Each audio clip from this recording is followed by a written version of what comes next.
Good morning, wine world.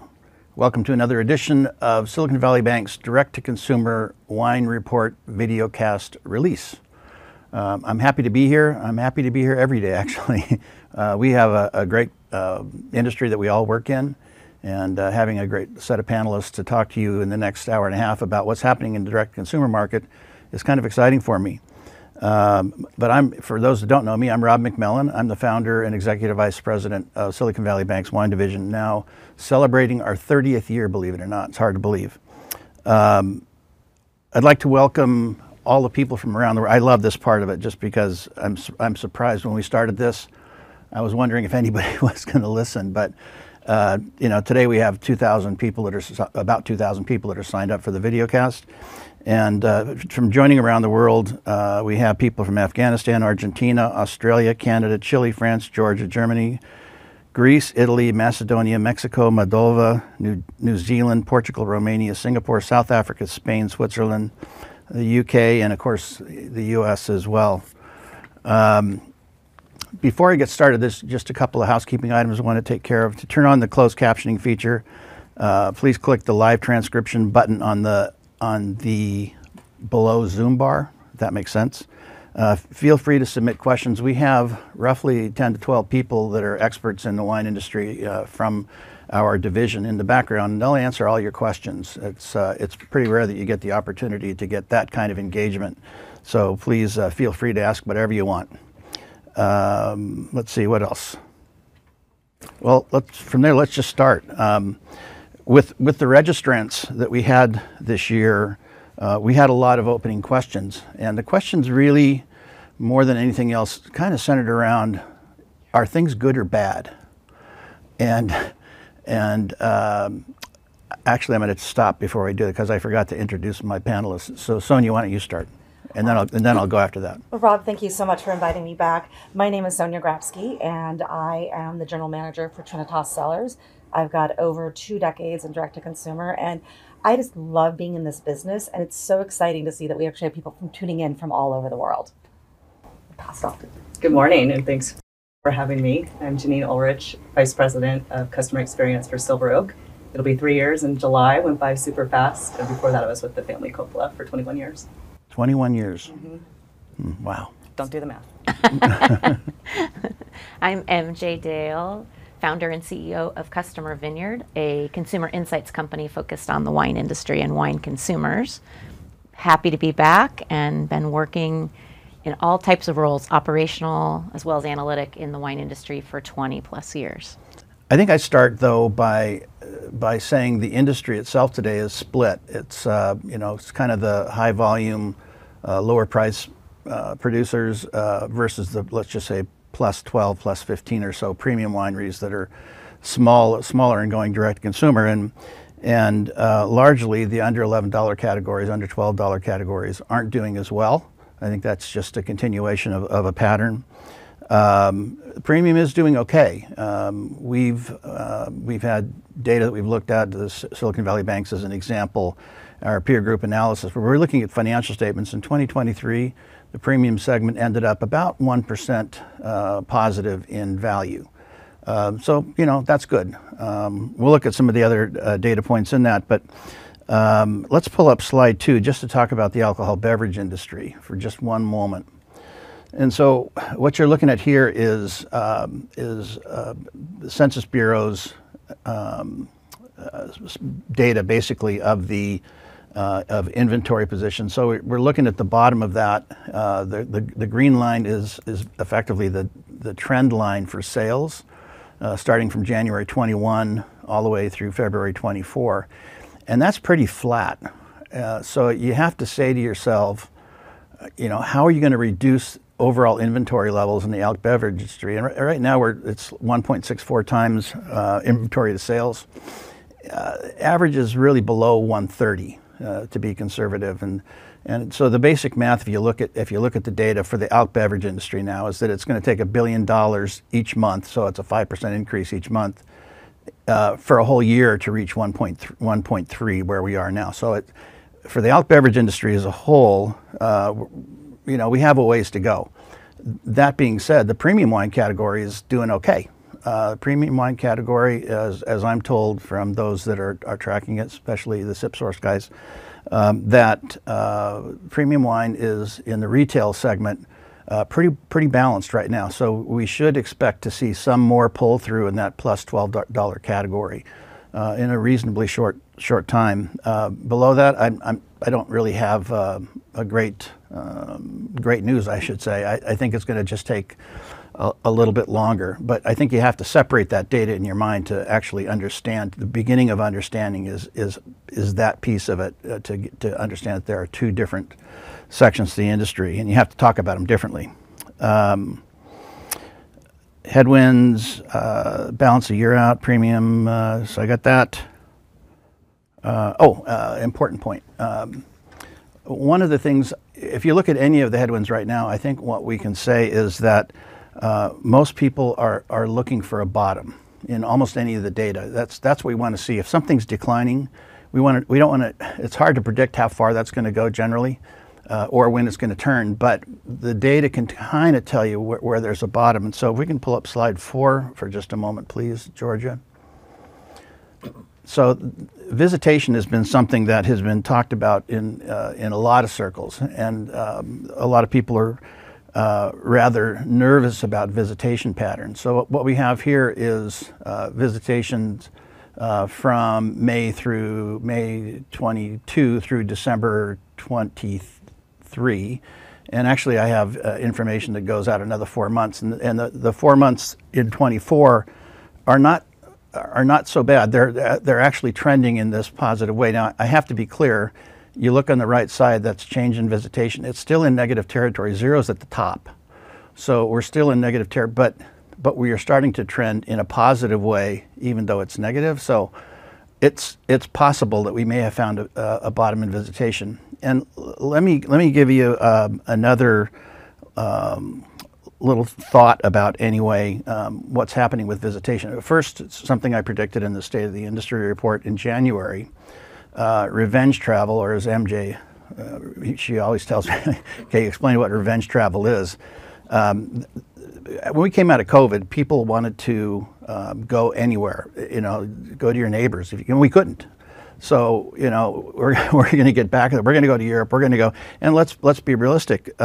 For most of the industry, we describe our consumers as being affluent, let's say above 75 or above 100,000 family incomes, which isn't a lot if you're living in the Bay Area, but for the rest of the United States, that's kind of in the affluent side. But the visitation patterns are negative today, and as I said before, trending less negative. Revenge travel, I think, is almost through. So to the extent that part of this decline in visitation was due to that revenge travel, I think we should be through that by the data that I'm seeing. And we actually did have, I think, in visitation a pretty good May. So that's that. As I said, perhaps we're near the bottom there. And now, if we can go to slide 10, please. So this is what's been happening with by appointment and walk-in models. Banks started talking about the differences between different models, whether it was stand-up bars versus seated tastings, et cetera. We started talking about that at least a decade ago. So we've been tracking this for quite some time. And what's really noticeable here in 2020, the percent of walk-in really dropped. And prior to that, there were a number of people that said to me, they would never ever do by appointment. It's back to the whole idea. We just want to have the most visitors possible come through the tasting room. And just like when we started to move to a direct-to-consumer model, people were saying, well, we just want to have people in the tasting room. Well, not everybody was buying, which is where tasting fees came in, by the way. So tasting fees can have a tendency to limit the number of people that are coming in. We'll talk a little bit about that, I think, in a minute. But you can see where we are today. The walk-in model, only people that are just in the walk-in model is 8%. The greatest majority now are both. They're by appointment and walk-in, and that's roughly, I think it was 66, 68%. I can't quite read the slide. So most wineries, I should say, have elected for both. Now, to the extent that more have elected for both post-COVID, and that's what forced this change. During COVID, a lot of states said you will have by appointment.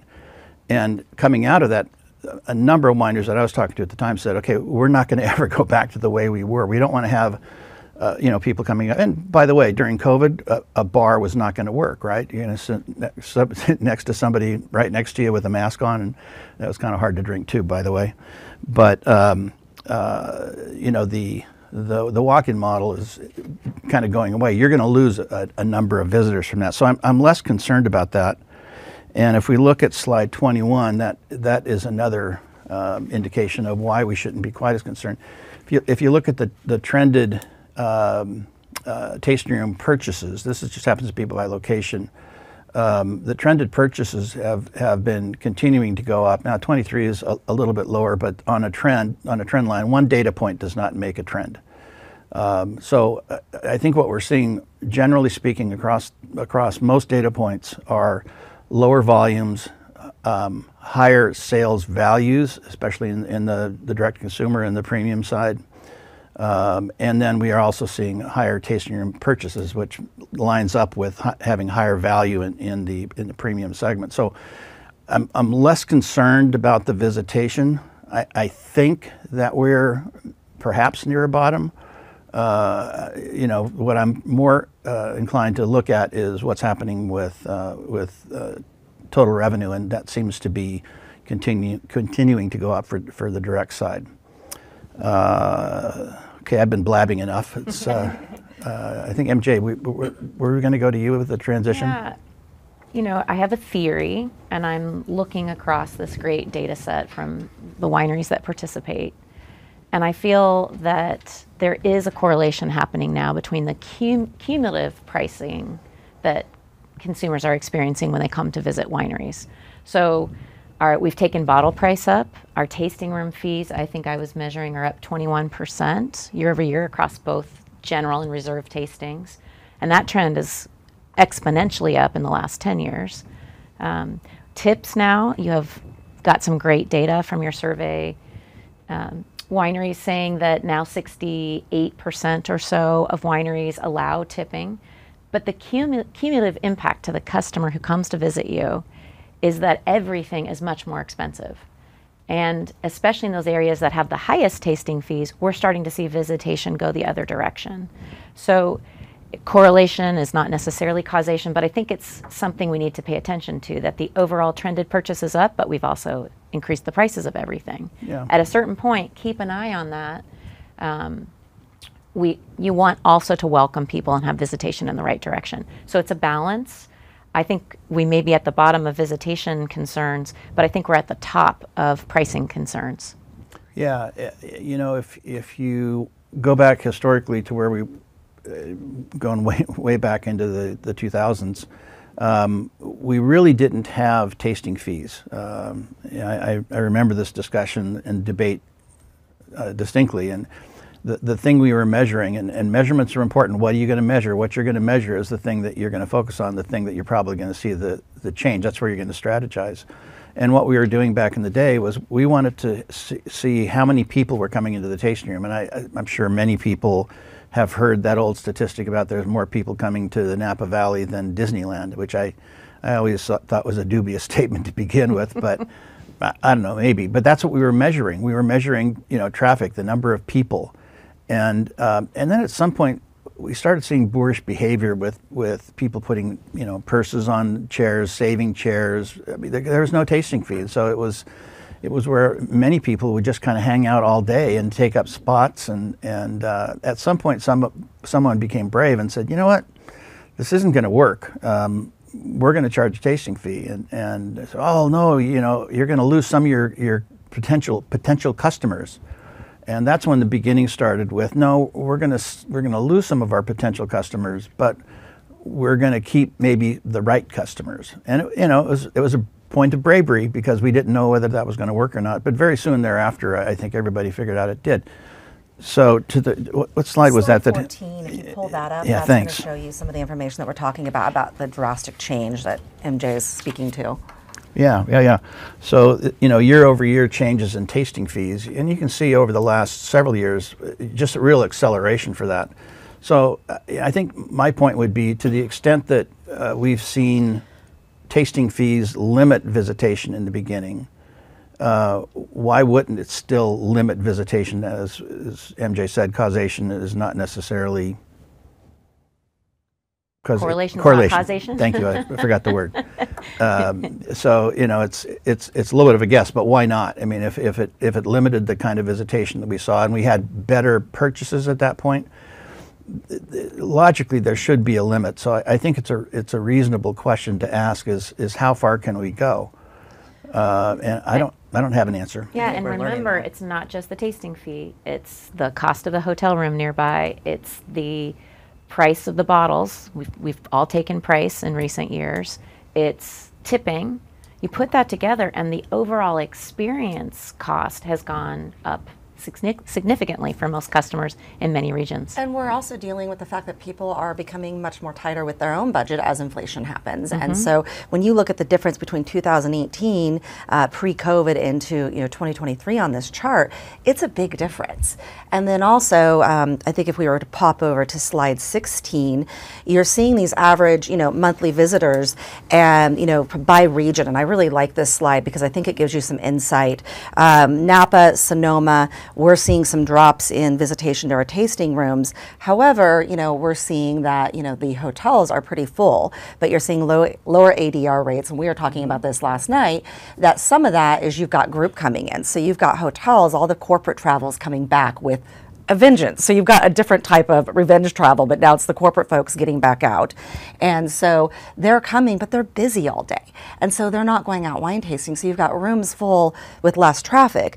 And then you're also seeing some big increases actually with Paso and Santa Barbara. And I think that's because the people that want to go to those areas, their tasting fees are not nearly as high as Napa and Sonoma's. And so you've got people who have a budget, and so they're going to go to those areas. And then you've got our folks over in Virginia who are killing it, but they also have a very captive audience, and people aren't having to necessarily travel as far. And so, we're just seeing some different trends by market. We've got to look at each one of them individually. And if you're in that market, you really got to dive in and see what's going on. And then look at them together. But I was going to say, Janiene, I think this is a perfect point where we're all talking about metrics, and you made some really good comments about at dinner last night. About the consumer. When they get to the tasting room, because we still have people coming to see. So what do we do when we get there? Well, it's interesting too, because we've been playing around these increased tasting fees even before COVID. I think that exacerbated it. But I remember you talking in 2018 about how visitation was dropping, and part of it was we were doing longer experiences and people were going to fewer wineries because there was more to do. So that was part one. And then COVID kind of ripped the Band-Aid off, and then we all went to appointment only. But look at our tasting fees per person, or the average tasting room transaction is so much higher. And then we started talking about that a lot. And I think when it comes to people with your amazing teams that are guest and consumer facing, metrics does not belong in the dialogue with that team. They should be focusing on the moment and not the metrics. Because I think that when you start leading with the metrics, you're totally taking out the scenario that's going behind every consumer walking through the door. You have a captive audience. You have them spending time with you one-on-one. You have them meeting your team. You have them experiencing the property. If the first thing that you lead your morning meeting with is, hey, our daily sales goal today is $225 per person, or we want to hit $10,000 today, or we want you to sign up 50 club memberships, you're taking away some of the magic, and you're starting to lose some authenticity. And I think people are feeling that when they're already a little bit stretched. I think when you're spending all that money, you're kind of not trusting the process, and is it really worth it? And just let those teams focus on that experience, because maybe that in that moment they can't buy a bottle of wine, they can only pay for the tasting fee, they're not going to buy 2 bottles or even a case. But we have a saying, every bottle counts. So whether it's the bottle that you pour them, the 1 bottle that they buy, or if they go to dinner that night and order you off the wine list, that's great. You want to capture them in that moment so that the next time they see you, they will convert. And when you're talking, when you're talking about the moment, I think, one of the slides that we have, which is slide 15, is how many tasting options do you offer? I find that there's a lot of folks that are very kind of nuclear, like we have 1, 2, 3 option. I think right now we've got to meet people where they are. Absolutely, because everyone's in a different part of their journey. So if you're just giving them a few options and it's really, it's this medium amount which has gone up quite a bit or really high, that's not a lot. What about someone who's learning about wine for the first time or exploring with their friends? you need to have more options for them. Let's take a look at slide 15. I think that is a really interesting slide. I was wondering at the beginning of the year how many options do people have, and this was the answer to that. It's as you get larger, you end up with more and more and more options. As you're smaller, you're more likely to be in the I don't know how I have 0 options. Why anybody would answer at 0, but they about did. That myself. Yeah. I don't know why I put that that option in, but a lot of people answered it that way, I guess. But the smaller you get, the more likely you are to have a single option. But that leads us to the next question of how many options do we need, and are there solutions to this? Are more options? Is that the way we should go? Should we? Obviously tasting fees are directly correlated to bottle price. There's no question about that. But my sense is that it's also correlated to the experience levels. We're having an arms race on experiences, and I still threaten to do this blog, and I very well may after this. But I have a blog that I've started, which is what are you selling? Are you selling the LP, the record? Are you selling the record, or are you selling the concert? And I think in some cases we're looking at how do we get more events, more people into our own tasting rooms. How do we work at it from that angle? And I think there might be better ways to do it. Well, I think it's all related. So if you ask Taylor Swift, it's both the sales for the music, it's the events, and it's the merchandise, and it's the social media promotion, all working together. And we are wineries, so wine is at the center of what we do, but we're also magic moments is what we deliver. So the right balance in all of those things and taking that into account, I think, is great. And some variation of experience, especially by price for different people, is great. Too many experiences now feels like the wine is not at the center of what we do. Balance. Yeah, and I think that there are 2 approaches, and we'll talk about, I hope we keep them straight in our own mind, but if you're looking for growth right now, it's probably not going to come through the tasting room. If you look at, the number of club members, if you're going to shrink the number of visitations, you're probably going to shrink the number of club members. You're not going to replace them quite as quickly, perhaps. If you have fewer visitors, you have fewer tasting fees, of course. So, where are the options, you guys? Where can we look? And I think you have a really interesting, it's a little bit of a unique brand. But talk about that brand a little bit. So I think what's really unique is I like to say that the riches are in the niches, right? So you have to figure out what's different about your brand and what's truly authentic.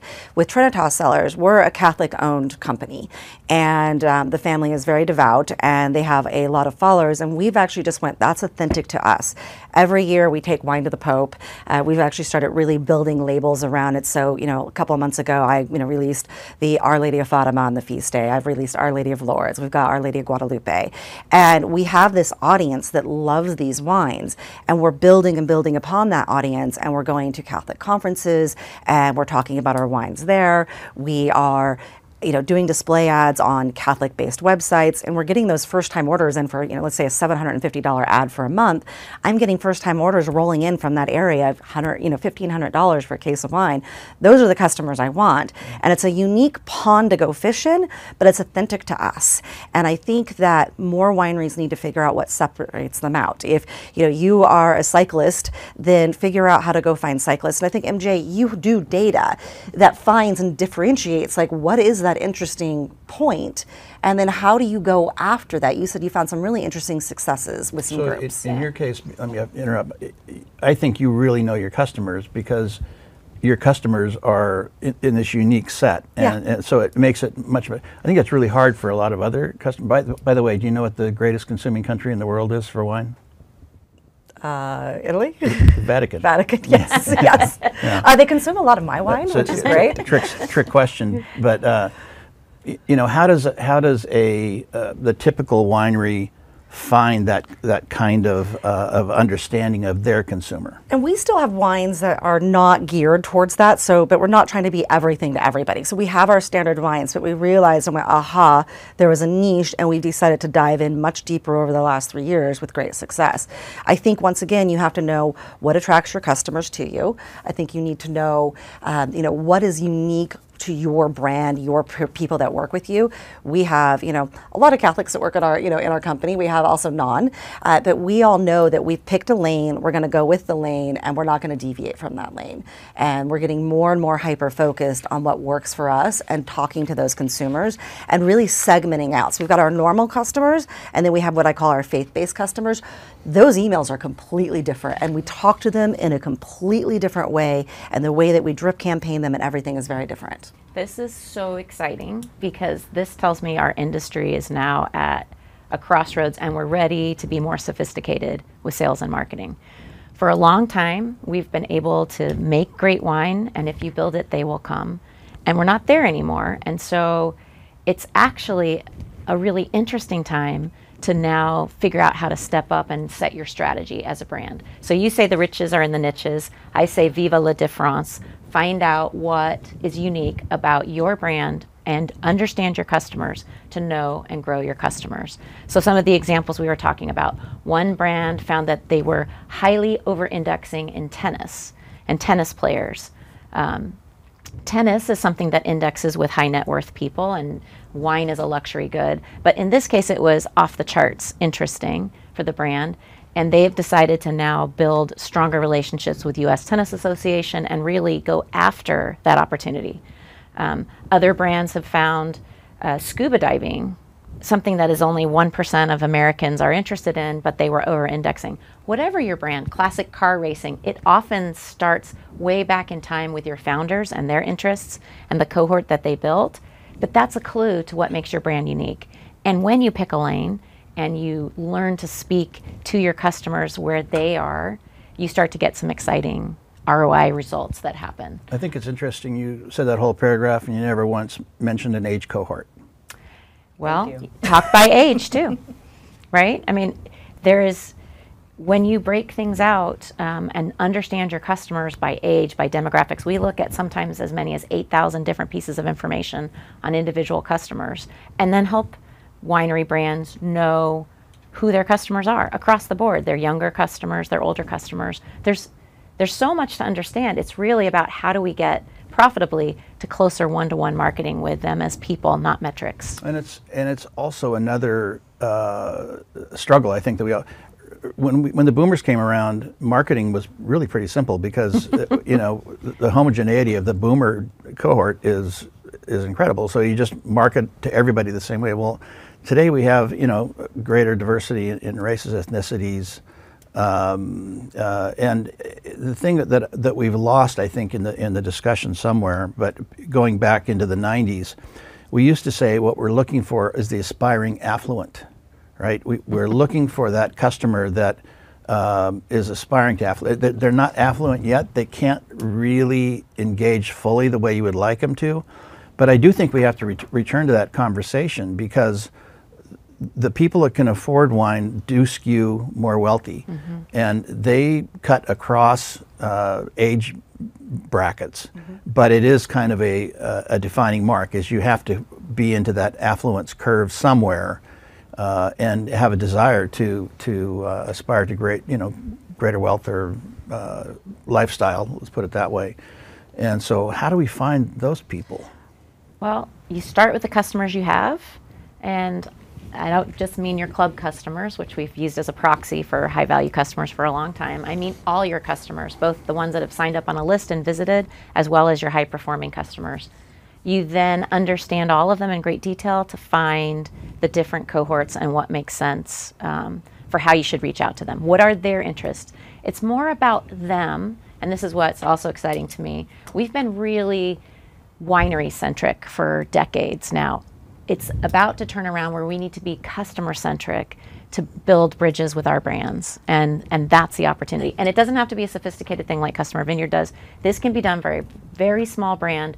Take your customer lists, have a student intern in the summer, just Google about your customers, all of them, learn about them, and you'll get some insights all by yourself.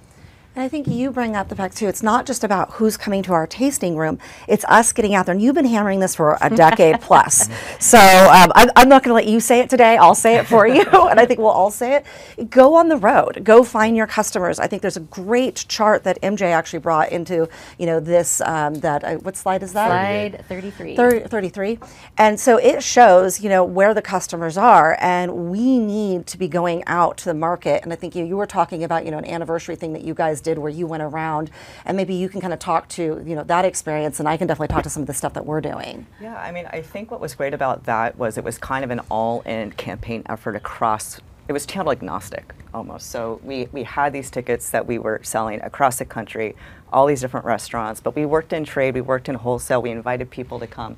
People went to multiple dinners, they traveled to some of these dinners, they brought guests, and it was wonderful. And so, that night, yes, they're purchasing the ticket price and they're not necessarily making wine purchases that night, but we followed their trajectory afterwards, and they continued to buy a lot more wine.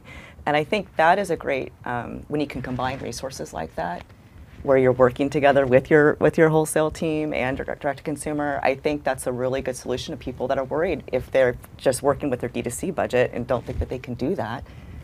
Find resources within the organization, work together. It does not have to be channel specific. Well, and I think you say tracking, right? That's so important. It's like they go in and they're either a prospect or they're a first-time customer. I'm diligently going, how do we move them up? Because once we've got them in our database, how do you move them up? So my faith-based guys, they come in, they do their first order. I'm trying within 30 to 45 days to turn them into a repeat customer, because then they're now in this cycle and they're buying on a regular basis. The art of the second purchase. You don't have a customer until you get the second sale. That's right. Exactly. And the number of wineries, if you look at purchasing patterns across all your customers, not just sign up for the club, we find enormous numbers get, sometimes 2/3 of all their business is one purchase customer. What about that opportunity for the second purchase? And thinking about that, and how would you invest in them to get that second purchase? It's not the club, but it can be every bit as important to your bottom line. And there's so many ways to do it. I mean, once again, I'm a collect the data. So if you've got people coming to your tasting room, make sure that you're getting their email addresses. Try to get their phone numbers. I mean, we've all watched SMS catapult over the last year. And so, I work with one brand still in some consulting stuff. And we just tested out let's, thank the 500 people that came to their tasting room, the prior month with an SMS message, and give them a really nice offer and say, thank you so much for making the trek. It's really difficult to get out to this place. It's a little bit more remote, and we saw a really nice return on just an SMS of like, thanks, and yes, I will buy some more wine. So just figuring out those different touch points. You need lots of different touch points, and I think we've done this, like, we want to do one big thing to each person. We have to, and yes, it takes time, but you can automate it, and especially with AI, it can get easier and easier. You've got to have more small touch points and more small groups. I think the theme we're all saying is go to where the customer is. So we had that slide that we can go back to for a minute. This is just showing where the top 10% of DTC wine spend over the years 2019 through 2023, where the customer is located that's purchasing. Let me interject one thing, because that looks like a population map. It does, Right. but but it's important to understand that that's the whole picture. And if you're a winery, that's not what your picture is going to look like. that's right. But this correlates and actually directly relates to wine spend. And if this is the top 10% of DTC wine spenders, people who ship wine, right? This is more than 1.5 million, I believe, consumers. And they spent $7.2 billion in the last 5 years. Your opportunity may not be right near where you are. We talk a lot to the West Coast and people that are within 300 miles of our wineries. You have enormous opportunity out there. Virginia is capitalizing on it. Go Virginia. But we all need to meet the customer where they are, and that means not just in our tasting rooms. So if I in my customer map or my wineries map, and I'm looking at the customers where they're focused, and I have none in New York, what does that imply for my strategy? For your strategy, first I would start with who are your customers? What are your best customers and where are they? Because it's easiest to connect with them to meet other people like them. So I wouldn't go marching into the Northeast if you have no connection there, but it may turn out to be Texas, like one of our brands over indexes in Texas. So they're doubling down on Texas and experiences and starting there. So when we think about channels and we think about marketing channels, I think Disney is just the master of this. You know, whether it's movies or whether it's toys, amusement parks. I mean, they have all of these are different streams of income, and you know, we can continue to look inside the tasting room, or we can start to look outside. And so if I'm looking at my dots and I see I'm in Poughkeepsie, you know, I got a bunch of people, but I don't have any restaurant accounts, let's say, I probably want to go do that. We have a tendency, I think, as the direct-to-consumer side of things, wholesale, you know, there is a point of having wholesale, and in the same way that Disney, you know, levers on every single channel to actually drive revenue, in each of our markets, we have to figure out how to be in the right stores, not every store, not every store, but the right stores. Let's just say wine shops as an example, and the right restaurants in that area. So when we go out into that spot, Poughkeepsie or wherever it is, you know, we have an opportunity to call on those kind of customers and start to have the conversations, whether it's a tasting dinner, where many wineries already do this, have a tasting dinner with some of your club members, but it's taking it to the next step and making sure that you have an opportunity so that when these people are leaving that party, that club tasting, maybe they signed up for the club, maybe not, but the next time they walk into their favorite restaurant, they can find that wine, and then they can talk about that wine to the people that they brought to that restaurant. They become advocates. They become advocates. Regardless of channel, Rob, guess what? It's the same customer. Yeah. They are shopping Right. in retail and restaurants and in... You can utilize that DTC customer. So in the past, when I've gone into market, I will actually send a survey out to my DTC customers and say, what are your favorite restaurants? Where do you eat? And then I will have my distributor take me to those, and I'll show them the survey and say, hey, I've got customers that love your restaurant. Can you carry our wine? Because they're going to be excited, they're going to buy it, and then maybe we can also do like a wine dinner reception. That's a perfect use of data and in a low-tech way to survey your customers and find out what they like. When we do this work with clients, they are using it to get on shelf and wholesale as well. Not just understanding your customers, where they are. You can bring that real data to a target restaurant and say, hey, we should be working together. And you can also leverage, I think what you said, you know, it was an all-team effort. The wholesale team was out, the winemaker was in market. You know, there may be I've got a whale in market, I'm not going to go, but my winemaker is going to be there. Hey, you know what, would you like to meet our winemaker in his hotel, you know, in the lobby for, you know, a 30-minute quick chat tasting, and you schedule him 2 or 3 private tastings, as long as it's legal wherever you're doing it and you're bringing in some wine. And then, you know, you're turning around just building that connection, and then you're shipping them some wine later. I actually love this conversation, and I do want to get back to it, but since I have all 3 of you sitting here and you each hammer at the industry from different places, I'm curious what you guys think. Are things good or bad? It's mixed. I mean, I'll be really honest. I feel like Q1 was one of the hardest quarters honest. of my career. So, and I've been in it for 2 decades. It's scary, but I have been. But I also just feel like it's that time to pivot and get creative. And that's one of the things I was saying last night. COVID was hard, but we all got to try new things, and we weren't afraid because we were really just trying to keep the wheels on the bus. It's just the industry's changing, and so we have to change with it, which is why I'm diving deeper into the faith basis. I'm very excited about how am I building my riches and the niches audience, and that's what folks need to do. So once again, you got cyclists, people go to a cycling convention and put a booth up and talk about your wines, and you don't necessarily have to pour your wines, but you're at least getting some presence there. So I think there's a lot of opportunity. It's just shifting, and we're having to figure out how to deal with the shift right now. And let's bring up slide 7 for just a moment. Not one that I was necessarily going to talk about, but if you look in this, you can see, I think it's a green line. During COVID, the interwebs represented 16% of total sales, and since that, and I was thinking to myself at that point, oh my gosh, look, you know, we finally made this. that's another one of those channels. Thinking back to Disney and the conversations that I had there, it's another one of those channels. And look what we've done. We've gone from 9% in 2018 to 8% in 2023. So we're regressing instead of actually doing something. And everybody has been talking about the digital sales for so long, and we seem to be really just going back to what we knew rather than making a new and brave step.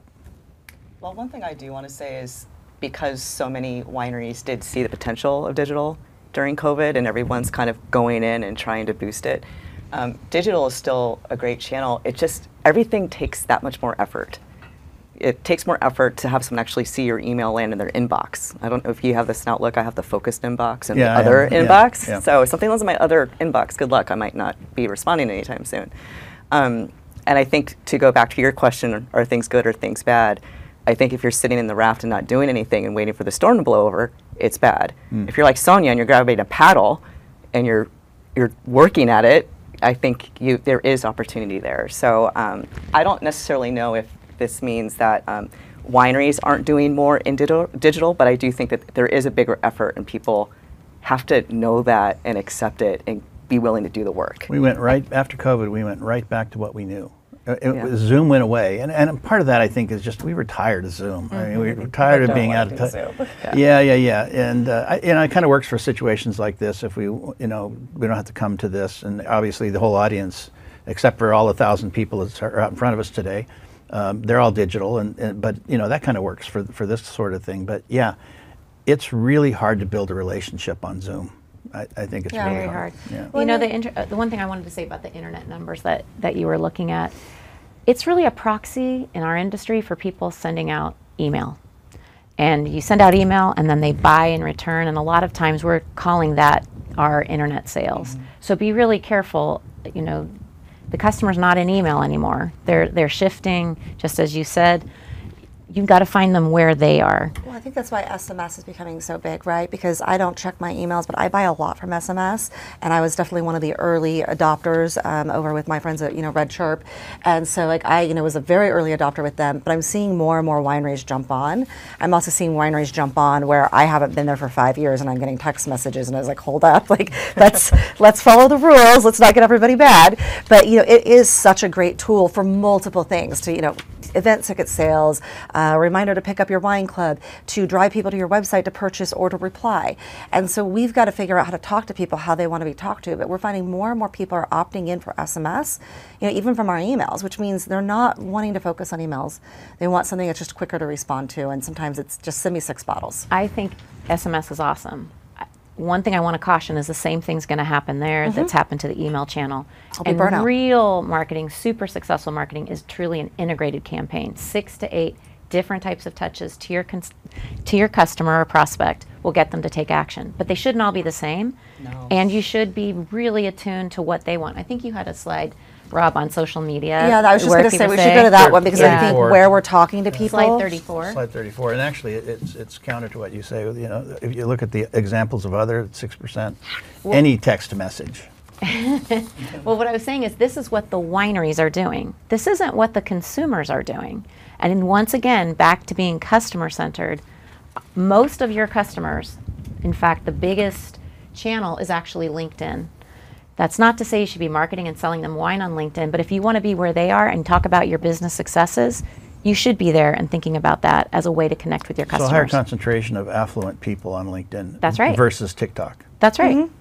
That doesn't mean TikTok won't be right for a certain niche brand, but it just means you've got to understand who you are, who your customers are, and tailor your marketing strategies. And to answer your earlier question, Rob, I would say, looking across all the clients we work with, mixed. I have the exact same perspective, but I am excited to see people now using data and data insights to start to turn the corner. I look at, as everybody is aware, I look at macro trends all the time, and to try to sort out where things are headed. And it does shove the industry in certain pathways. But just because you have that macro trend doesn't mean that your winery has to live with that macro trend. We do have control over our operations, and I've said this many times over the last I'm going to say 8 years, 8, 9, 10 years, that I would be a little concerned about the premium wine business because of the focus, and I said this before COVID, the focus on the tasting room model. Everything's got to run through the tasting room, and it's just such a narrow bottleneck. And by the way, there are some customers that I've run into where they physically can't run more people through their tasting room, so they're topped out. But I've said I would be really worried, except we haven't called on the other 49 states. So we have an unbelievable opportunity ahead of if we're selling direct to consumer, because unlike spirits, unlike beer, largely. They don't have that direct-to-consumer opportunity. I know there's some, but they don't have that same direct-to-consumer opportunity that the wine industry does. We have that ability to ship direct and connect directly to our customers. A little harder for beer and spirits. Much harder. And what we're seeing is people are using this data, understanding where the best customers are, both theirs and the prospects.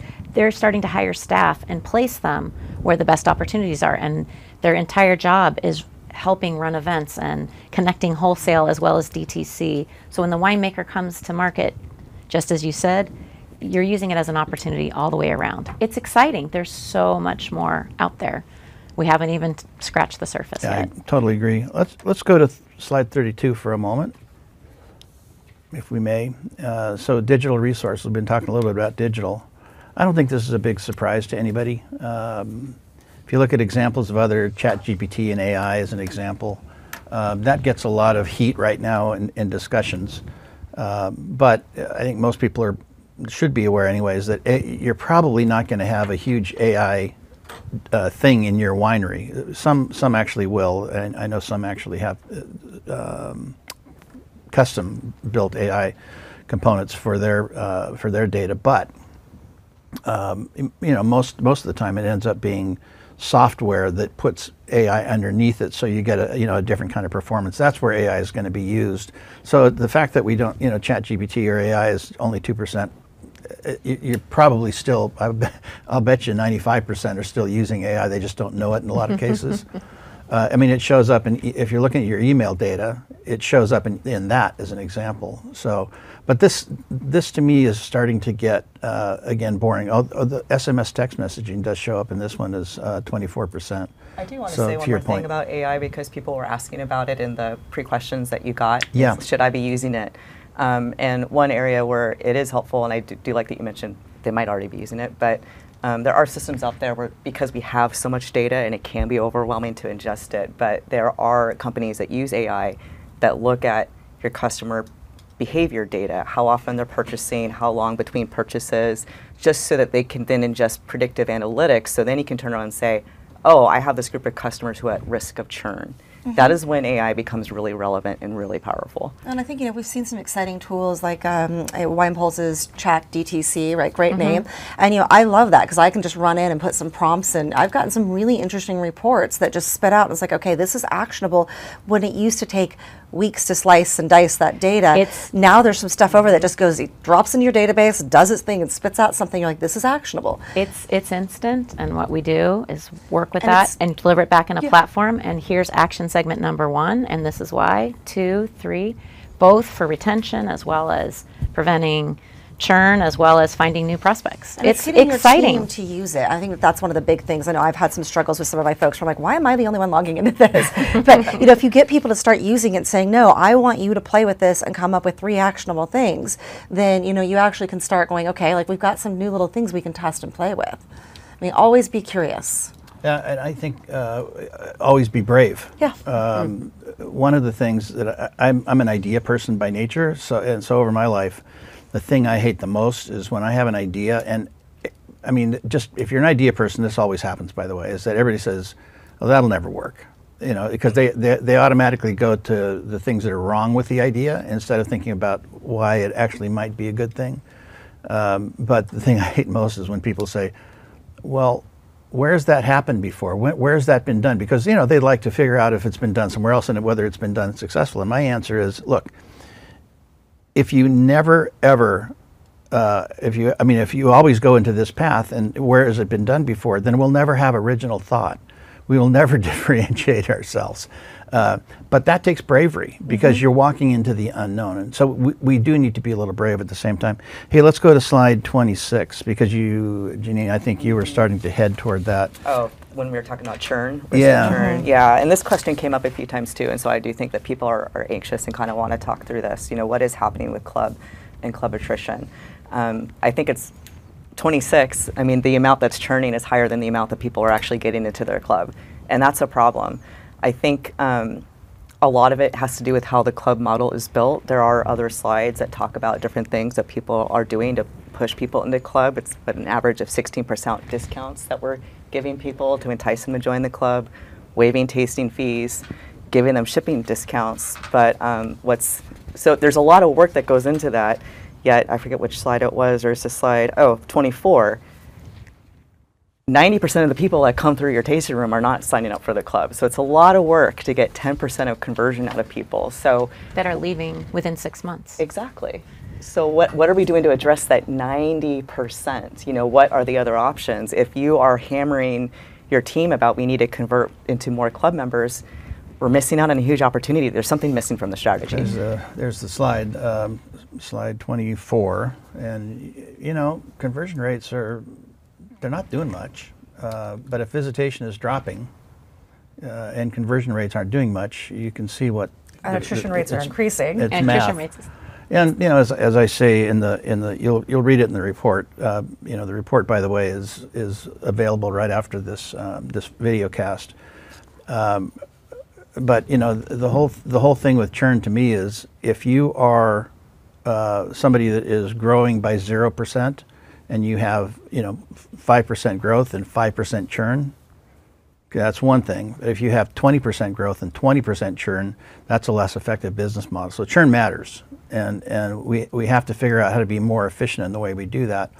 How do we find, again, back to the taking the experience on the road, how do we find people, for clubs that don't come through the tasting room?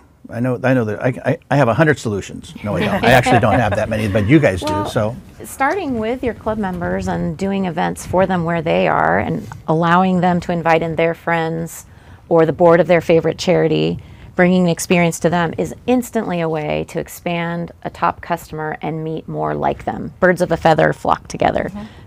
So goes the saying. So thinking about that, taking your experiences and adapting them to go on the road, but then building around the friendship groups of your club members is an easy way.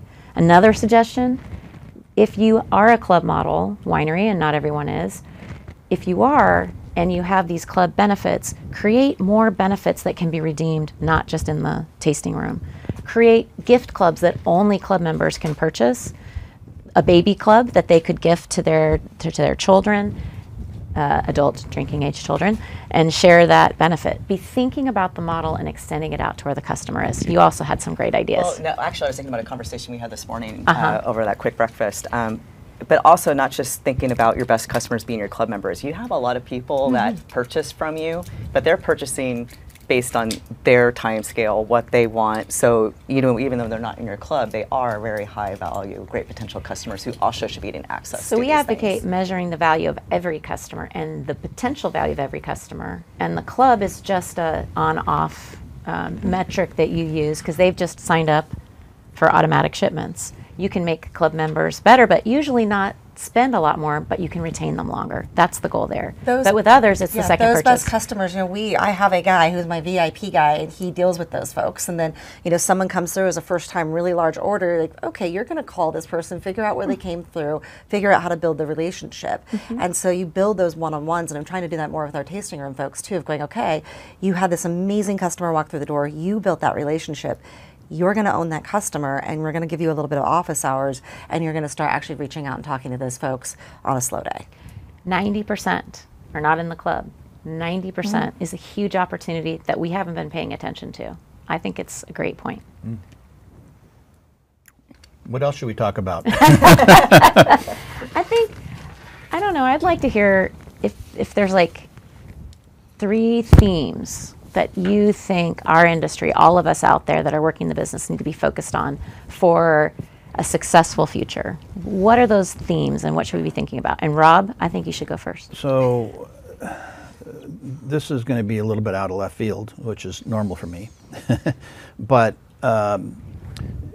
you know, we are in a market, and I've been around long enough, so I remember 1984. I remember working in the industry way back then, and that was the last time that we ended up with having the anti-alcohol movement make a material dent in what we were doing. So I think part of what we need to do is, and there are some folks, you know, MJ and I in particular with Danny Brager and Dale Stratton tried to put up Wine Ramp, which was a USD marketing order back in 2021. It got it got turned down by the industry after 2 years of work, unfortunately. But there are now people that have, you know, woken up and said, yeah, this is an issue. I think everybody's got to take a role in that. I don't think you can hide your eyes from it. I think there's too much of that. And we back in '94, we saw what happened. The consumer, doesn't matter what age group you're in, you start looking for health ideas. So, however we're going to do that, we need to I think engage at this point. But back to the market itself, we're going to right size. Not everybody will win. There'll be winners and there will be losers. So the wineries that are less brave, that don't want to change, that are over-levered on the edges, those are the ones that, and especially the very small ones that it's hard to say whether they're really in business. They don't have a winery. They don't have, you know, that's all there's nothing by appointment. It's, they make their wine, you know, elsewhere. What's the word I'm looking for? Custom crush. Custom, thank you. You know, those are the ones that start to, I think, show weakness. But as we go through this next few years, we're going to see opportunities, and the opportunities oftentimes are going to come in lower grape prices. Sorry, growers. Lower grape prices and lower bulk wine prices. You know, what we're seeing in the bulk wine market right now is not a lot of movement. You know, all the signs, but again, there's two parts of this. Is the big part of the industry and the smaller part of the industry. But, you know, all the industry will play in this, and so there will be opportunities you will see that come through, whether it's Napa Cab or Virginia Vermentino, I don't know if they make it there, but you know, those opportunities will be available. So my recommendation in terms of opportunity is a little bit strange, because it's your greatest opportunity and your greatest threat. Your greatest opportunity is going to be to take in an elevated cost environment and a more competitive cost environment. It's going to be able to take your cost of grapes or your cost of bulk wine down, and you know, that makes you more competitive. But the one thing that I saw in 84, 85, 86, that time period, the biggest mistake was when somebody said to you, "Look, with grape prices like that, you bought Napa Cab for $1,400 a ton." You know? Doesn't mean you should bake it. Yeah, and I'm making that up. Of course, that was just in the cartoon I showed earlier. But it doesn't mean you should take it, because unless you have a path to selling, it doesn't. You can afford to not take it, because you shouldn't take it. Let me say it that way, because it just ends up being a sunk cost. And you put more money into something that you don't have a plan for, and then you end up just stripping the labels off and selling it to Trader Joe's or what. You take a huge, and I saw wineries fail because of that choice. I saw other wineries become hugely successful because they use that as an opportunity to actually grow their brand. So it's a two-edged sword, and I know it's a little bit out of the DTC thing, and I'm sorry if I happen to drift that way, but that's where we're going to see the market correct itself, is in numbers of wineries and in those costs. And as we start to right size, we'll see those costs return to more normal levels. But so sorry for that. But DTC, let's go back to what we're here for. You guys? Yeah. What are you thinking, Sonia? So, I think, and I said this earlier, it's find what makes you unique and really hone in on building your audience, building your tribe, building your family of wine purchasers. And then also, I think there's so many opportunity for partnerships. And so going and finding those unique partnerships, I'm just about to launch the second round of an in-room tasting for about 4 different hotels. And so that'll be an in-room amenity where folks get, the tube kits, and they get to video with the winemaker, and they can do a tasting. And then we can also sell those differently. But figuring out these different things to get in front of consumers, because if I can get in front of a consumer in every single one of their hotel rooms, that's a new way to actually drive traffic to my website. That riches and the niches, I think you did just kind of point on the, the inventory. If you are going to buy inventory, make new unique things for your direct-to-consumer. Give them reasons to purchase. I think that, Joy over at Iron Horse is one of those amazing ones where she's like, I'm going to do rainbow cuvee and wedding cuvee, and I'm going to launch a summer's cuvee. And so she does all these small production stuff that the consumers just keep buying and buying and buying. And she's, over the last decade, gone to being primarily wholesale to being probably about 85% DTC now. And it's taken a decade to do it, but she's happy. She's not on the road as much. And she's got all these unique wines and this huge database of consumers that are purchasing. And so if you get really laser focused on this is what I want to do and I want to build my DTC channel, then you have to create new things to buy, but be very pragmatic, because I've seen it and I've gone to so many wineries where, we have 5,000 cases of 6-year-old Chardonnay. I mean, what are you going to do with that? You're just sitting on that. You're trying to figure out how to work with that.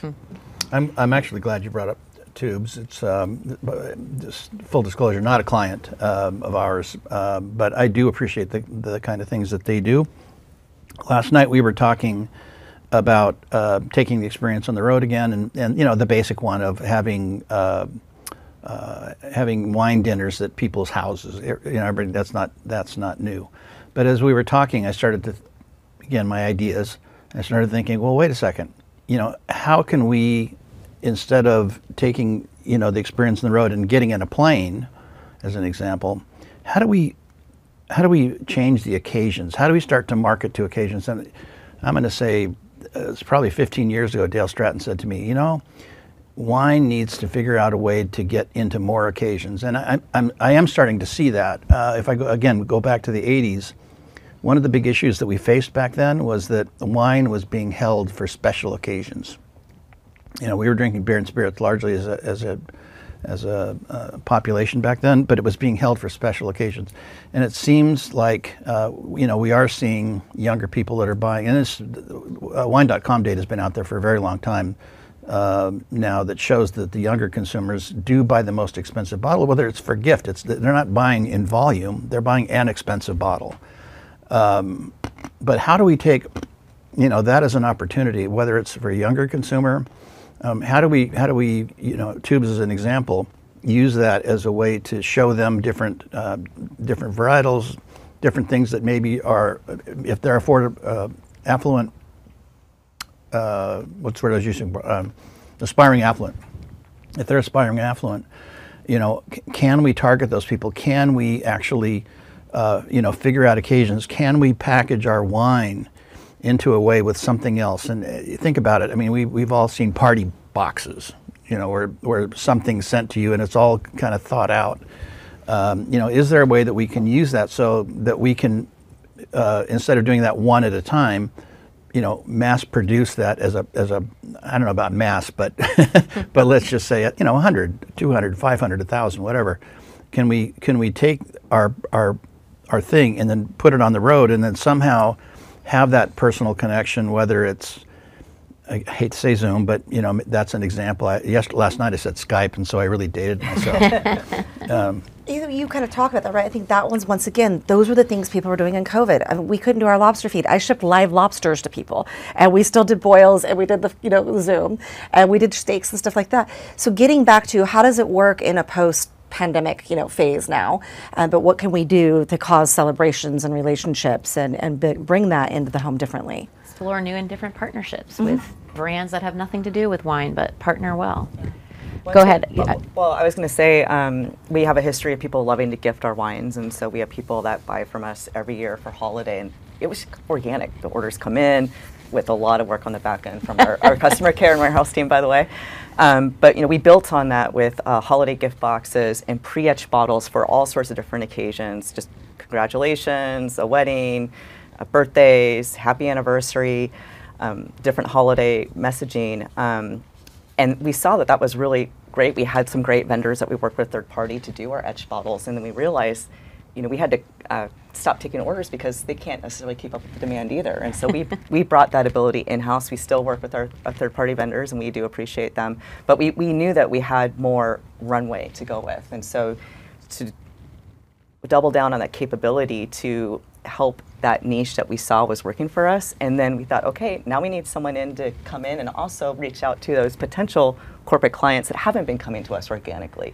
There's so much opportunity out there. To be customer-centered. You're giving messages and engraving on bottles that's targeting a customer for a certain occasion. And those customers are great ambassadors. If they're gifting our wine to 50 different people, you're getting your wine who in in front of turn 50 are different going people. to reach LinkedIn out. is a great place to build that corporate, tasting kind of, or corporate gifting type of thing too, when you go back to kind of those channels. And small business gifting, though, it doesn't have to just be large corporate. If you build those relationships with people that are gifting wine, it's a whole nother channel or area of business. Other major points I keep coming back to moments, not just metrics. That's really customer centered, meeting them where they are. Do you have any other? Well, I think about one aspect I think about that is something that has been kind of in my mind for the last several years, is just how we also need to diversify how we talk about wine to our customers. It is very easy to go on autopilot when a group comes in. It's like, I got to hit them with these historical facts, this about the winemaking process. These are the things that you're going to smell in the wine. I'm going to throw in some descriptors that I don't necessarily know what they are. Sorry. Olala berries. Olala berries. What the heck is that? I always throw Olala berries in when somebody does that because I've never had an Olala berry. I don't know what it smells like, tastes like. I have a slight nose of Olala berry. But thanks to that wine, you now do. Yeah. So I think that's something else, but especially when you think about it in combination with the price increases. Well, and for novice consumers. All of that. So how do we make it more fun for them, or where is the step that we're taking to learn about them, to understand how do you want to talk about wine? What do you want to learn about today? For those of you using Talk, you can customize your pre-visit questions to people, and you can ask them, what are you most looking forward to today? And we just started using that just so that we know, okay, this is who's coming in today. This person really wants to get into the wine technical geekiness of it all. We're going to pair them up with this host. That's going to be a great pairing. So those are some things that people can do as well to kind of prepare for that moment. One of the things I've been talking about probably for the last couple of years is that we do a better job. And now I'm going to go away from the taking experience on the road to back to the tasting room, but that we start to do a better job with looking at our ROIs of a tasting room. There was a period of time where I was talking to one particular client I remember, and they were way up in the foothills, not in the foothills, but in the hills around Napa, and they wanted to build this Taj Mahal, and I suggested that they rethink that because they weren't going to get a lot of visitors up there, certainly not initially. They were a newer winery. I said, 2 barrels and a plank, be authentic. Think about what you're doing. So that's part of ROI, is thinking about your investment both in people and facilities. I'm not saying don't spend. I'm actually saying be more thoughtful. But the other thing I'm saying is look at the times. We have times that we're actually more successful in the tasting room than others. 9 o'clock on Sunday is probably not a time that you may not even have staff there yet, for that matter. But I've been to wineries in the past that had educational type things. It was an opportunity to go to a component tasting so that we maybe could understand. So people like me that wanted to understand what an Olala berry was, could go at 9 o'clock. And it's not that I'm. It's maybe early for tasting and drinking, but that was an example of more of an educational experience. And if you're good, you're going to get those people in. They're going to be younger. You're going to have a different tasting fee structure.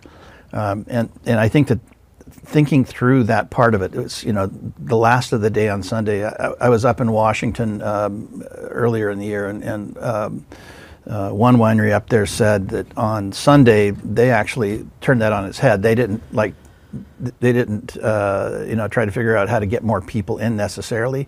They actually started serving paella, and they had a costume party or something along those lines every Sunday, and it ended up being their most sought after experience. They limited the amount of people, but they made fresh paella. It's a Spanish themed winery, Spanish owned winery actually, and had an amazing success rate of that. So, it's back to how do we be more efficient and effective with those times that aren't in the center of our bullseye.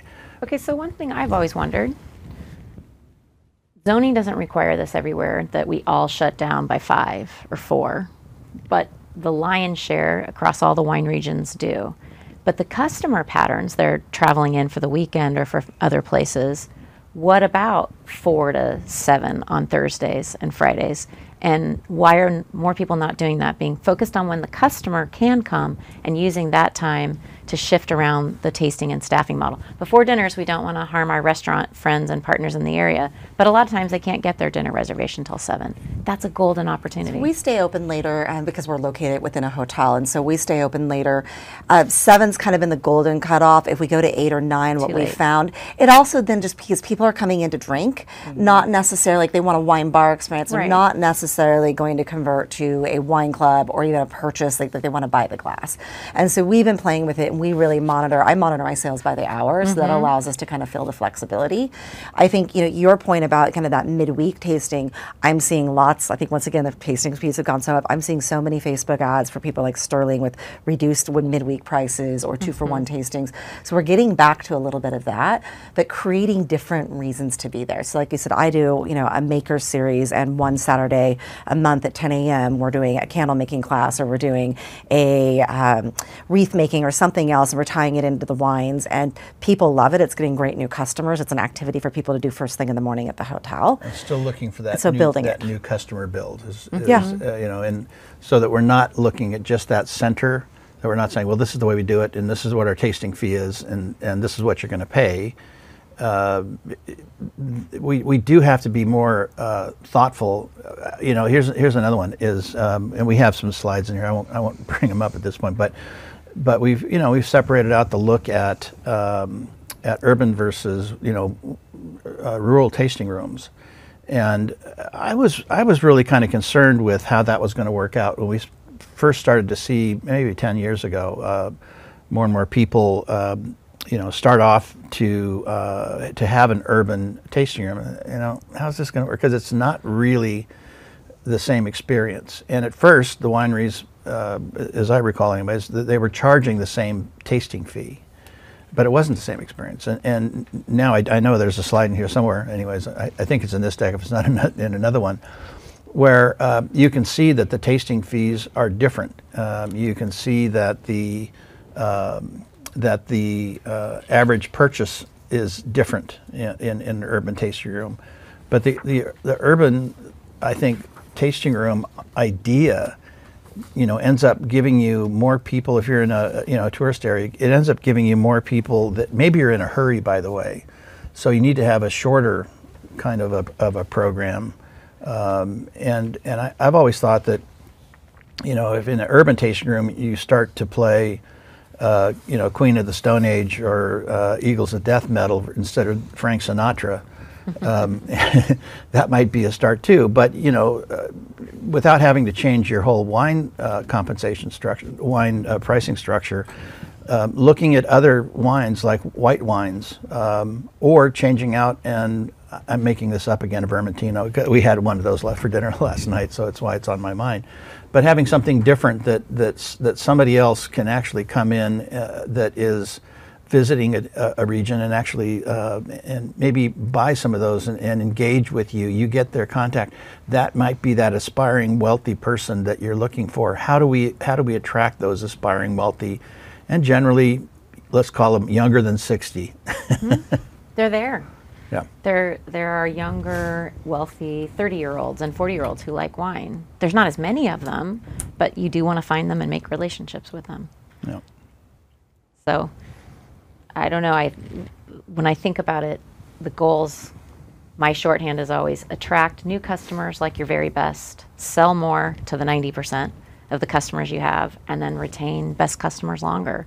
3 things, 20 different action items for your teams underneath each of those levers. But it's simple, but there's a whole bunch of opportunity to be creative. And we're just beginning as an industry. So I would really worry about the wine industry, except we haven't called on the other 49 states, and that opportunity is there. I'm going to wind this up. I think it's a little bit early, but I think we've covered the points that we want to cover, and I'm wondering if any of you 3 have any final thoughts that you'd like to get out.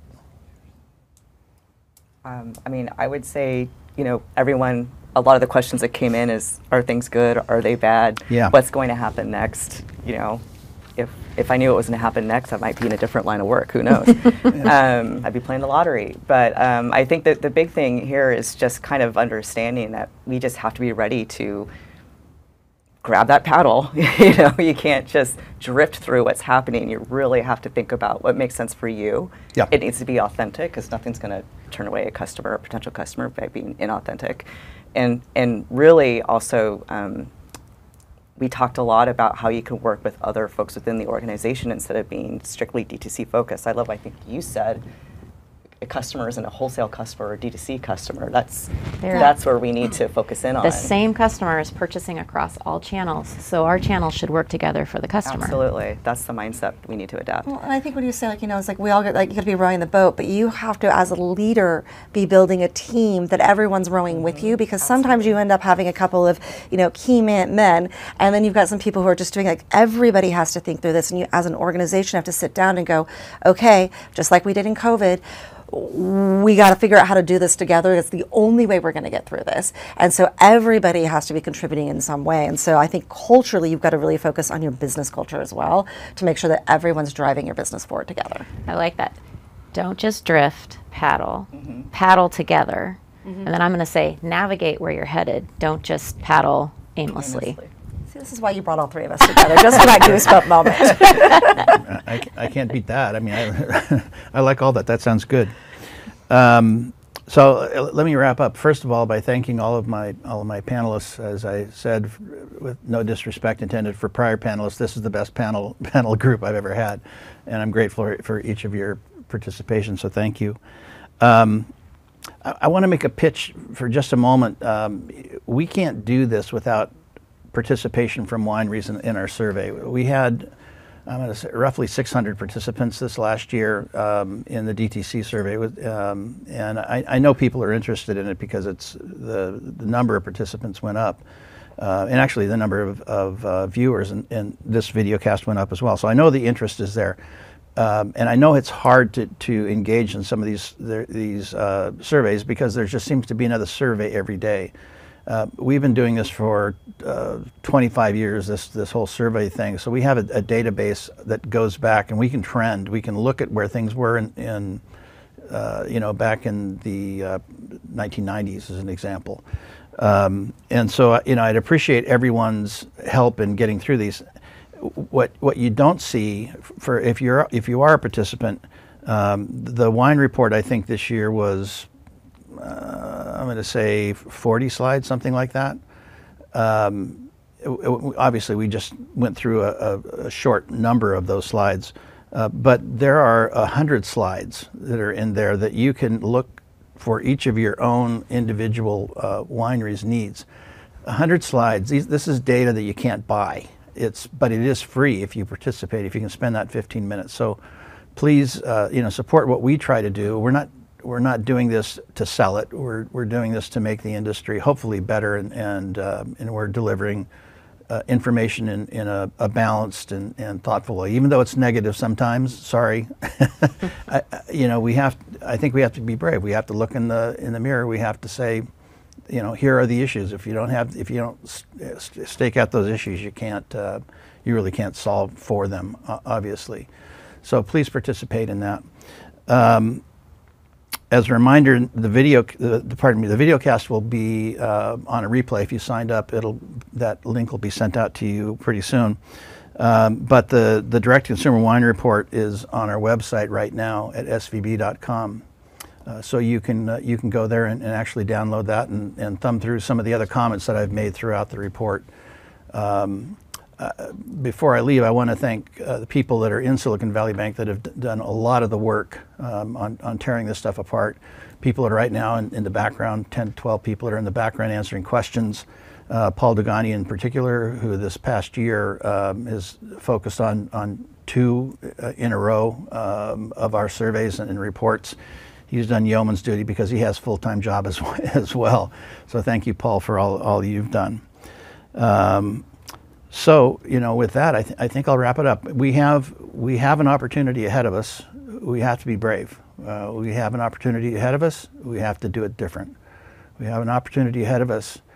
It's probably in the other 49 states. So open your mind to how you do things. Think about the ROA of your own individual tasting room. Think about what you can do to get out. Think about what you can do to actually have increase the number of occasions. Think about what you can do to use data more effectively and figure out who those aspiring affluent people are. Putting balloons on your mailbox, hoping people drive by and come into your tasting. If that's what you're going to rely on, you're not going to be successful in this market. But if you want to succeed, you can. And I encourage you guys all to think about the stuff that my panelist has covered and stuff that you'll read in the report. I think it's well worth your time. So with that, I will thank everybody for tuning in today, and I hope to see you next time at Silicon Valley Bank.